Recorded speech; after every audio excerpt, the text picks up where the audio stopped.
En Albion Online, los precios parecen moverse solos, pero ¿y si te dijera que detrás de cada objeto hay algo más? Grupos secretos, manipulaciones silenciosas y movimientos que no todos pueden ver. Hoy vamos a descubrir quién controla realmente los mercados. Pensá en esto, un objeto que ayer no valía nada, hoy cuesta una fortuna. Y justo antes de que el precio explote, alguien ya compró cientos de unidades. ¿Cómo lo sabían? ¿Suerte? No lo creo.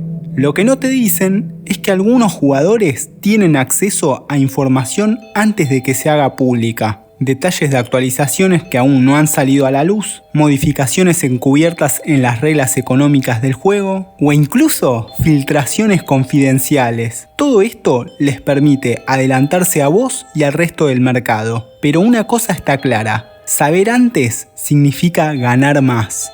Entonces, ¿quién decide cuánto valen los objetos? Porque a simple vista parece un mercado abierto, gobernado por la ley de la oferta y la demanda. Como ya sabemos, en Albion Online cada ciudad tiene su propio mercado, y estos parecen que fueran independientes entre sí, pero en realidad están conectados por algo más grande, la logística de transporte.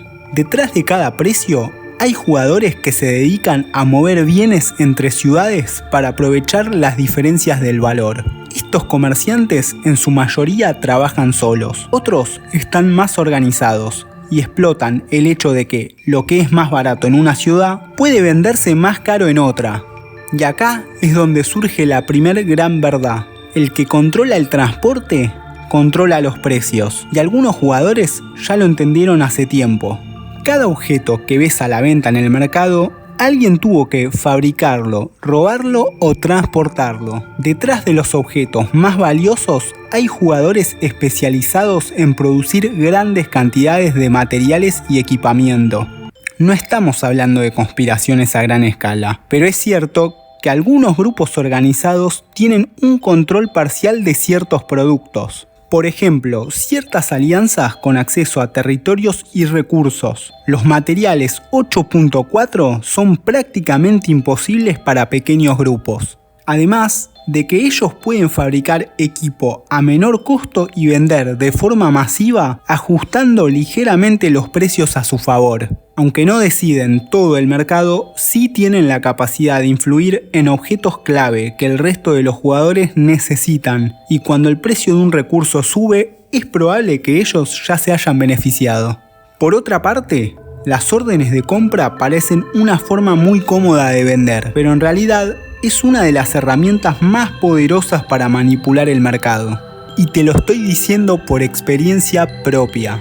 Los jugadores que contamos con capitales masivos colocamos órdenes de compra no solo en cantidades industriales, lo hacemos en todos los mercados al mismo tiempo y a precios relativamente bajos. Absorbemos todo el inventario disponible y luego lo revendemos a precios inflados. Pensá en esto, vos que contás con 50 millones o 100 millones, ¿podrías competir contra jugadores que cuentan con billones?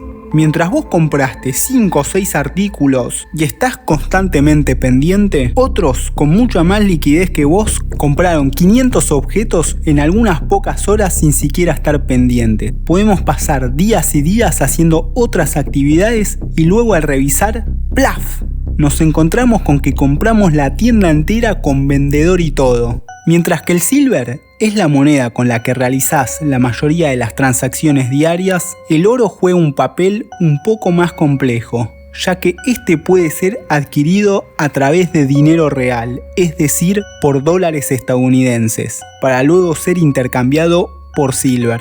Ahora bien, los compradores del oro pueden forzar al alza el precio, entonces cuando el valor del oro sube, los jugadores promedio tienen que gastar más silver para comprar la premium, lo que los obliga a farmear durante más horas y más horas. Pero estos verdaderos titanes del oro anticipan los movimientos del mercado. Como ya mencioné con anterioridad, algunos tienen acceso a información antes que el resto, saben los cambios que se vienen, los ajustes que van haciendo a las recompensas y cuando saben que un cambio se aproxima, actúan rápido. Compran todo el oro barato antes de que el precio explote y para cuando el resto de los jugadores se da cuenta, tienen como resultado una Premium a 30 millones de Silver. ¿Creen que estoy exagerando? Cuando yo empecé, la Premium costaba 7 millones, 4 veces más barato que lo que sale hoy en día. Y vi a los desarrolladores de Albion intentar frenar estas corridas. Entonces, algunos grupos liberan grandes cantidades de oro en momentos estratégicos para hacer caer el precio, asustan a los jugadores casuales y compran más barato antes de una subida inevitable.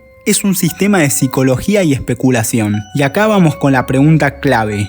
¿Quién tiene el poder real para controlar el oro? No son los jugadores promedio, sino que son actores externos que convierten los dólares en oro y el oro en silver. De esta manera obtienen la capacidad de mover el mercado a su favor, dejando a los jugadores comunes como simples piezas de ajedrez. Pero ¿por qué funciona? Porque el sistema de oro está basado en oferta y demanda. Mientras menos oro disponible, los jugadores deben pagar más silver por cada unidad de oro. Pero entonces, ¿cómo pueden los jugadores comunes detectar y aprovechar estos movimientos a su favor? La mayoría de las personas piensan que el precio del oro es impredecible, pero si sabes dónde mirar, podés identificar estos movimientos.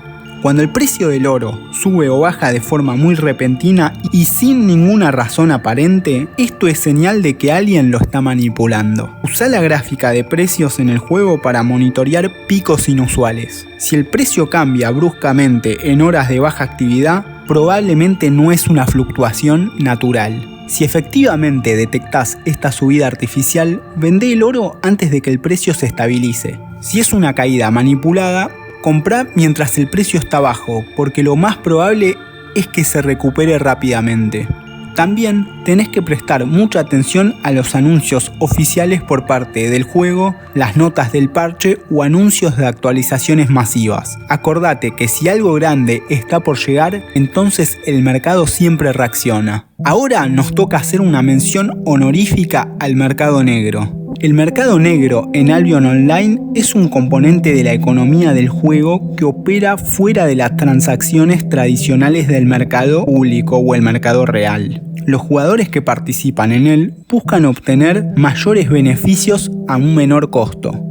Entonces, los jugadores con acceso a grandes cantidades de silver pueden comenzar a acumular artículos específicos fuera de los otros mercados. Esto les permite retenerlos para crear una escasez artificial. Esto provoca que el precio de estos artículos aumente cuando el mercado está necesitando de ellos. Hay dos técnicas que son muy utilizadas. Una es el dumping, donde un jugador o grupo de jugadores puede bajar drásticamente el precio de un artículo en el mercado para borrar la competencia y luego recoger el stock restante a precios bajos para posteriormente aumentar el precio de nuevo. La otra técnica se llama hoarding, donde los jugadores pueden guardar artículos específicos y no venderlos hasta que la demanda suba de forma significativa. Esto les permite obtener más ganancias cuando el mercado está saturado. Mis amigos de Albion, llegamos al final del video. No se olviden de darme un like, suscribirse y dejarme un comentario. ¡Chao!